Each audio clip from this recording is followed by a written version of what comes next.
할렐루야. 예, 말씀을 좀 이따 보도록 하겠습니다. 저는 굉장히 두렵고 떨립니다. 예, 그래 보이지 않습니까? 예, 목소리가 이렇게 굉장히 떨리는데요. 사실 저는 뭐 유학생도 아니고요. 그냥 한국에서 그냥 목회하는 목사입니다. 사실 저는 아버님도 목사님이고 할아버님도 목사님이시거든요. 저희 친척 가운데 감리 교단 안에서 목회하시는 분들만 9분, 은퇴하신 분만 이제 저희 아버님도 은퇴하셨고, 저희 큰 아버지도 이제 은퇴를 하셨는데요. 굉장히 떨립니다. 근데 아버님이 목사님이라고 제가 그리스도인입니까? 아니거든요. 사실 여기 뭐 어른 목사님, 선배 목사님들도 계시지만, 목사가 그리스도인은 아닙니다. 목회를 하면서 경험되어지는 것들이 바로 그러한 것들입니다. 여러분, 하나님을 믿으십니까? 네. 정말로 믿으십니까? 네. 그 하나님은 선하심을 믿으십니까? 네. 하나님의 인자하심을 믿으십니까? 네. 하나님은 완전하신 분을 믿으십니까? 네. 그 하나님이 여러분들의 아버님이십니까? 네. 영적인 아버님이십니까? 네. 그 하나님은 여러분들의 인생 가운데 실수한 적이 없음을 깨달으시기 바랍니다. 여러분들의 인생이 지금 어떠한 모습일지라도 하나님 보시기에는 완벽한 겁니다. 수많은 문제들이 있고 수많은 어려움들이 있고 수많은 아픔들이 있지만 하나님께서 보시기에 그 하나님이 완전한 분이시다라고 한다면, 내가 그 하나님을 믿는다라고 한다면, 그 하나님이 선하십니다라고 고백할 수 있다면, 여러분들이 지금 어떠한 상황 가운데서도 여러분들은 완전한 겁니다. 부모가 자녀들이 떡을 달라 하는데 돌을 줄 부모가 어디 있겠으며, 자녀들이 고기를 달라 하는데 뱀을 줄 부모가 어디 있겠느냐라고 말씀하지 않습니까? 하나님께서 여러분들의 인생 가운데 주신 모든 상황, 인생 가운데 모든 허락하신 모든 아픔, 모든 슬픔, 모든 어려움, 하나님 편에서 보실 때는 완벽한 것이고, 하나님 편에서 볼 때는 선하신 것이고, 또 하나님께서 편에서 보실 때는 여러분들에게 가장 필요한 것을 허락하여 주셨음을 깨달으시기 바랍니다. 말씀 한 절 읽도록 하겠습니다. 고린도 후서입니다. 고린도 후서 6장 14절에서 18절 말씀입니다. 고린도 후서 6장 14절에서 18절까지의 말씀입니다. 신약성경 292면입니다. 우리 한 목소리로 함께 합독하시겠습니다. 너희는 믿지 않는 자와 명예를 함께 맺지 말라. 의와 불법이 어찌 함께하며 빛과 어둠이 어찌 사귀며 그리스도와 벨리알이 어찌 조화되며 믿는 자와 믿지 않는 자가 어찌 상관하며 하나님의 성전과 우상이 어찌 일치가 되리요. 우리는 살아계신 하나님의 성전이라. 이와 같이 하나님께서 이르시되 내가 그들 가운데 거하며 두루 행하여 나는 그들의 하나님이 되고 그들은 나의 백성이 되리라. 그러므로 너희는 그들 중에서 나와서 따로 있고 부정한 것을 만지지 말라. 내가 너희를 영접하여 너희에게 아버지가 되고 너희는 내게 자녀가 되리라. 전능하신 주의 말씀이니라 하셨느니라. 아멘. 저는 많은 분들이 저에게 물어보면 저는 그렇게 이야기합니다. 그리스도인이 어떠한 사람입니까? 라고 물어본다면 고린도후서 6장 14절에서 18절 말씀, 이 말씀이 바로 그리스도인이 아닐까라고 스스로 생각을 해봅니다. 목사님들의 관점이 다르고 생각이 다를 수 있겠지만은 저는 그렇습니다. 어떻게 믿는 자와 믿지 않는 자가 멍에를 함께 맬 수 있겠느냐라는 거예요. 사무엘상에 보면은 하나님의 법궤를 이스라엘 백성들에게 보낼 때 젖을 떼지 않은 젖소 2마리에다가 멍에를 지웁니다. 그런데 그 2마리의 멍에가 함께 길을 가야 되고 한 곳을 바라야 되고 한 몸이 돼야 서로가 힘들지 않고 아프지 않고 갈 수 있는 방법이거든요. 한국적인 문화는 또 다르죠. 한국적인 문화는 그 멍에를 한 소에다가 메우지만은요, 이 고대 시대에 이 유대인들의 그 멍에 매는 것은요 2마리에다 똑같이 메웁니다. 그러면서 예수님께서 말씀하시는 거예요. 제자들에게도 말씀하시는 겁니다. 어떻게 그 멍에를 세상에 믿지 않는 자들과 함께 멍에를 맬 수 있겠느냐라는 겁니다. 저는 목회를 하면서 이러한 마음이 들 때가 너무나도 많습니다. 그러니까 제 고백을 하는 거예요. 목사이지만 과연 그리스도인이 될 수 있을까라는 겁니다. 목사와 그리스도인은 다릅니다. 저는 목사이면서 세상에 그 피리 부는 거에 춤을 출 때가 있고요. 세상이 요구하는 것에 맞춰야 될 때가 있습니다. 그때에는요, 사실은 솔직히 그리스도인이기를 포기해야 됩니다. 세상에서 요구하는 것을 가져다 줘야 될 때가 분명히 있습니다. 과연 그래야 되느냐? 고민이 많이 되죠. 그렇기 때문에 과연 나는 하나님 제가 목사가 되겠습니다라고 기도하기보다도 그리스도인이 되기를 원합니다라고 하는 기도가 더 맞는 기도일 때가 너무나도 많습니다. 목사님이시기 때문에 신앙생활이 편하시죠? 절대 아닙니다. 오히려 더 어렵습니다. 왜? 목사와 그리스도인은 다르기 때문에. 신앙생활이라고 하는 것이 그렇습니다. 여러분 힘듭니까? 어려웁니까? 그런데 우리는 하나님을 믿습니다. 하나님은 창조주 하나님이십니다. 하나님은 온전하십니다. 하나님은 선하십니다. 하나님은 인자하십니다라고 고백을 하지만 내 상황이 힘들고 내 상황이 어려우면 그 하나님은 나쁜 하나님이고 그 하나님은 선하신 하나님이 아니고 그 하나님은 왜 내게만 인자한 하나님이 아니십니까? 라고 고백하는 그 신앙이 과연 그리스도인입니까? 아닙니다. 어떠한 상황 가운데서도 하나님이 여러분들의 하나님이면 여러분 감사하셔야 됩니다. 아멘. 어떠한 상황 가운데서 여러분들이 하나님이 선하심을 인정하신다라고 한다면 여러분 감사하셔야 됩니다. 아멘. 저는 죽음을 2번을 경험을 했습니다. 죽음을 2번 물에 빠져서 죽을 뻔하기도 했고요. 2004년도에 목회를 26살에 나갔거든요. 2003년도. 2004년도에 교통사고를 당해서 3개월 동안 혼수 상태에 빠진 그런 경험이 있습니다. 이럴 때 이제 나와야 되죠. 이제 3일 동안 안 깨어났을 때 천국을 봐야 되고 지옥을 봐야 되고 그러한 일은 없었습니다. 그냥 3일 동안 깨어나지만 않았었던 것 뿐입니다. 그럼 생각해 보세요. 그것이 하나님은 선하신 분인데 왜 내 인생 가운데 그러한 일이 일어나야 됩니까? 저희 어머니의 기도의 소리를 듣고 제가 깨어났습니다. 하나님, 이 아들 하나님께서 쓰실 거면 살려서 쓰시든지 아니면 하나님께서 원하시면 하나님께서 데려가시든지. 저희 어머니가 굉장히 독하신 분이시거든요. 네, 굉장히 미인이신데 저 엄마 안 닮았습니다. 저희 어머님은 굉장히 미인이신데 고등학교 3학년 때 수능시험을 보러 가지 않습니까? 어머니가 저를 깨웠어요. 제가 못 일어났습니다. 안 깨우셨습니다. 네, 그런 분이십니다. 저희 어머니. 저희 어머니는 고등학교 때 이렇게 제가 학교를 가면 깨우시잖아요. 한 번 깨워서 안 일어나면 절대로 2번 다시 깨우지 않습니다. 그래서 10시에도 학교 가고 뭐 11시에도 학교 가고 고등학교 3학년 때도 그랬어요. 예. 수능 시험인데 이제 아버님이 목사님이시다 보니까 이제 교회에서 이제 한 차로 이동을 해야 되는 거였었거든요. 근데 우리 교회 권사님이 차량 운행을 하시는 권사님이 목사님 아들이 안 나오니까 이분도 안 가신 거예요.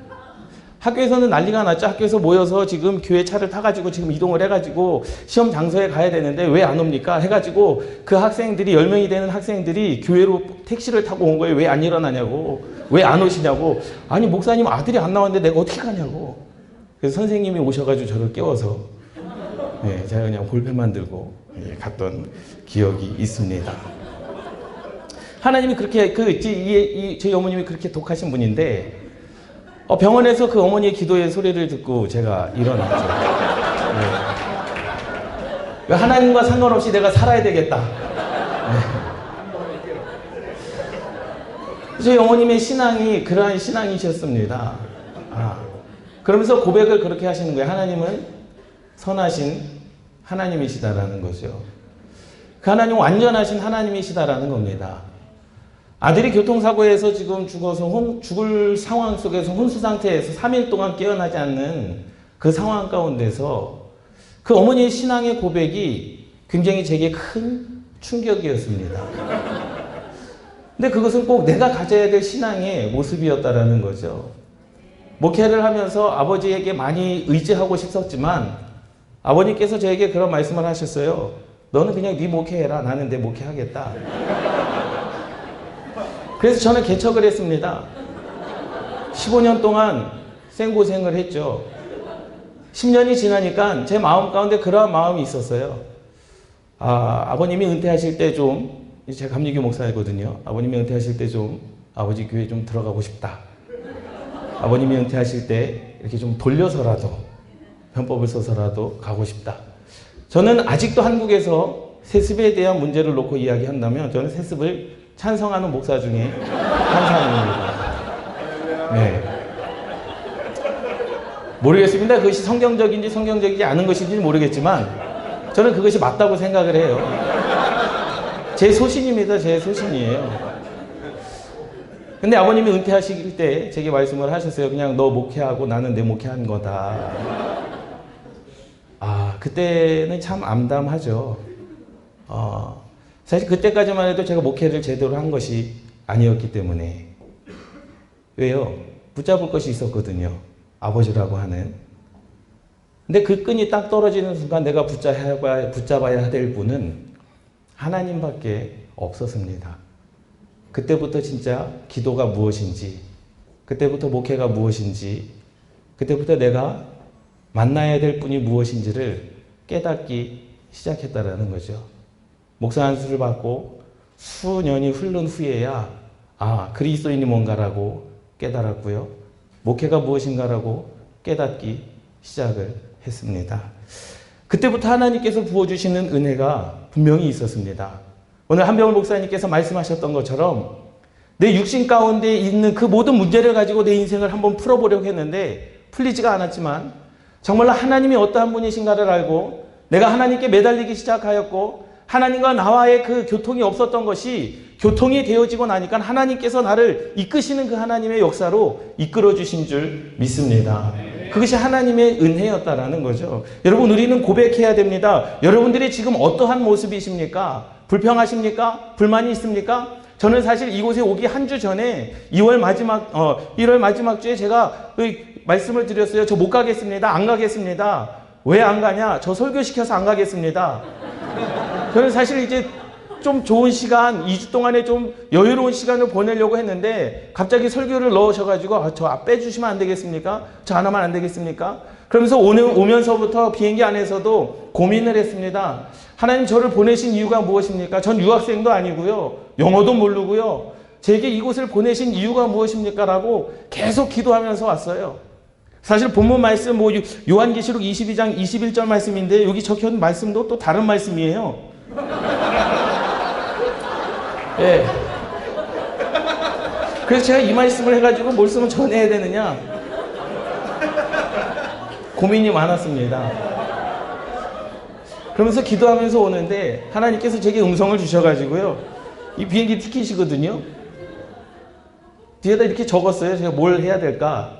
하나님께서 과연 내게 어떠한 말씀을 주셔서 이곳에 보내신 이유가 뭘까라고 하는 것 한 가지입니다. 그 하나님은 선하신 하나님이십니다. 이것을 믿으셔야 돼요. 하나님은 완전하신 분입니다. 하나님이 완전하시면 여러분들도 완전한 겁니다. 세상 사람들과 함께 멍에를 같이 매지 말라. 여러분, 세상에서는 성공이 잘된 일일 수도 있습니다. 근데 하나님 나라는 아닙니다.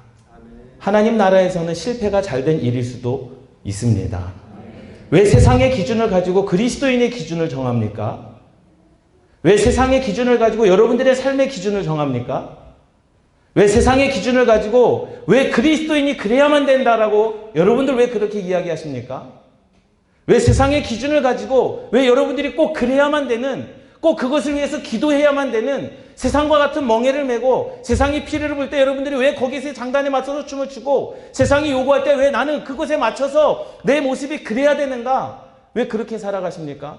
왜 이렇게 비굴하게 살아가십니까? 저와 여러분들은 그리스도인입니다. 또 한 말씀 볼까요? 누가복음입니다. 누가복음 7장입니다. 누가복음 7장 31절, 32절,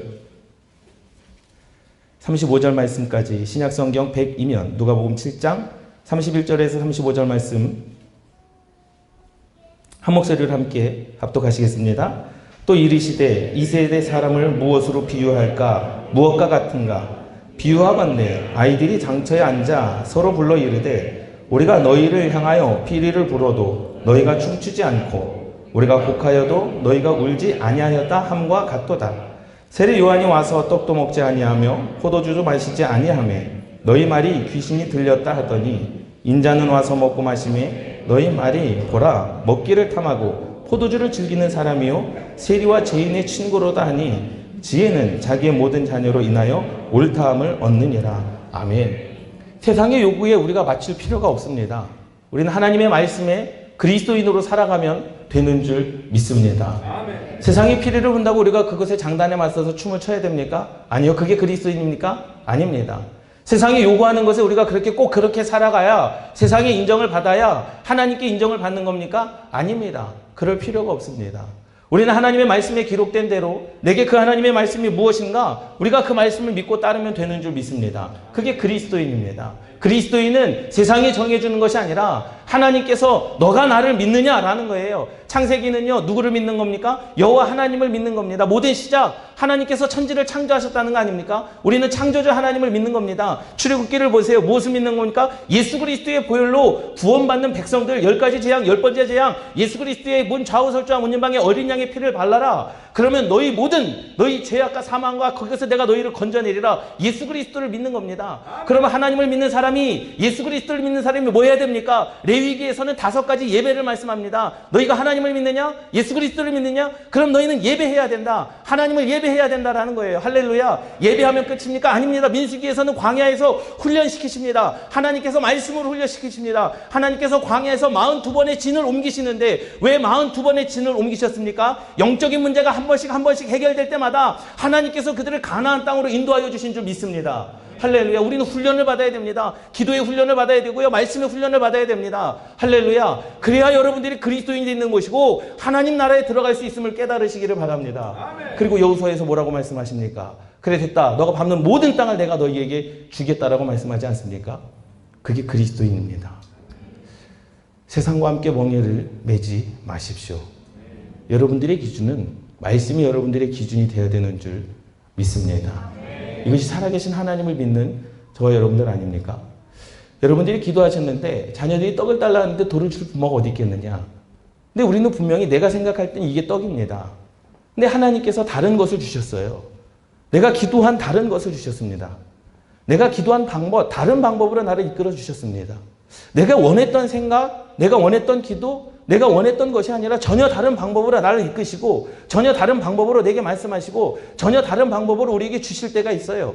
그것이 세상의 기준에 맞지 않을 때가 있습니다. 때로는 나를 실패함으로 말미암아, 때로는 나를 어떠한 어려움 속에 처함으로 말미암아, 때로는 내 인생 가운데 아픔으로 말미암아 하나님께서 내 인생을 그렇게 인도하실 수도 있습니다. 그러나 하나님은 한 번도 내 인생 가운데 실수한 적이 없음을 믿습니다. 할렐루야. 함께 따라 하시겠습니다. 하나님은 내 인생 가운데 실수한 적이 없으시다.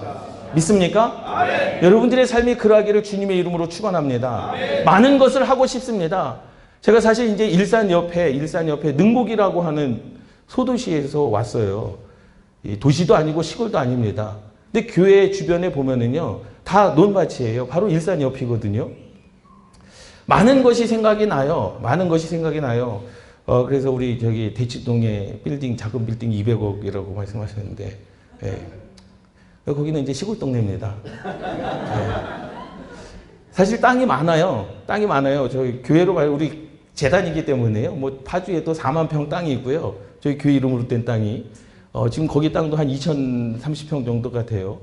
뭐 자산 가치로 따지면 200억이 훨씬 넘죠. 그래서 많은 것을 하고 싶습니다. 뭔가를 하고 싶어요. 나도 큰 교회를 짓고 싶습니다. 빚 없이 질 수도 있습니다. 근데 과연 그것이 하나님의 기준일까 세상의 기준일까라는 거예요. 나는 많은 것을 하고 싶습니다. 할 수도 있습니다. 돈이 없어서 못하는 게 아닙니다. 그런데 세상이 요구하는 방법대로 내가 가다 보면 나는 그리스도인을 포기해야 됩니다.